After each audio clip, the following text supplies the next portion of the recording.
తెలంగాణ అసెంబ్లీలో మంత్రి హరీష్ రావు మాట్లాడుతున్నారు. లైవ్ లో చూద్దాం. వైద్య సేవలు అందిస్తున్నాం. ఇవాళ ఢిల్లీ ముఖ్యమంత్రి అరవింద్ కేజ్రీవాల్ గారు వచ్చి మెచ్చుకొని పోయినరు. పంజాబ్ ముఖ్యమంత్రి గారు వచ్చి మెచ్చుకొని పోయినరు. లోకమంతా మెచ్చుకుంటుంది కానీ పాపం మా కాంగ్రెస్ బీజేపీ నాయకులకు మాత్రం ఇది కనబడదు, వినబడదు. అధ్యక్ష, వీలైతే ఒక్కసారి మా విపక్షాలకు కూడా మనవి చేస్తా ఉన్నా, కొద్దిగా మీరు కూడా పరీక్ష చేసుకోండి. అప్పుడన్నా ఏమైనా కనబడుతుందో వినబడుతుందో చూస్తాం.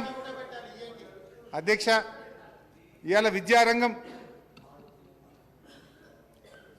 మన ఊరు మనబడి ఎంత అద్భుతంగా జరుగుతుంది అధ్యక్ష.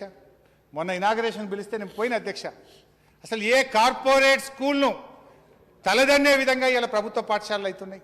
ఎంత అద్భుతంగా ఇలా ఈ రాష్ట్రంలో మన ఊరు మనబడి కింద ప్రభుత్వ పాఠశాలలు జరుగుతూ ఉన్నాయో మనందరికీ తెలుసు అధ్యక్ష. అధ్యక్ష, భట్టి గారు మాట్లాడుతూ నారాయణ చైతన్య కాలేజ్ గురించి మాట్లాడినారు. ఎస్, అదంతా మీదే, అది మీ వారసత్వమే.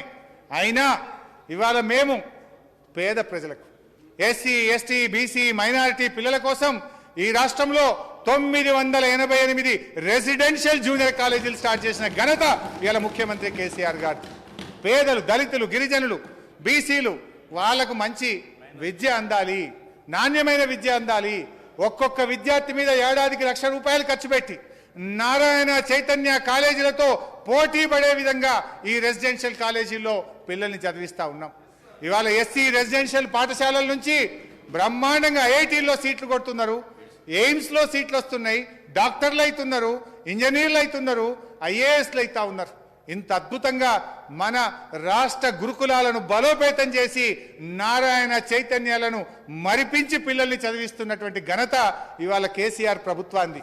నారాయణ చైతన్యాలను తెచ్చింది మీరైతే వాటిని తలదన్నే విధంగా ఇవాళ రాష్ట్ర ప్రభుత్వ రెసిడెన్షియల్ కళాశాలల్ని 988 మిత్రమా, ఆ రోజు లేకుండే, మీరున్న నాడు ఓన్లీ 10th క్లోజ్.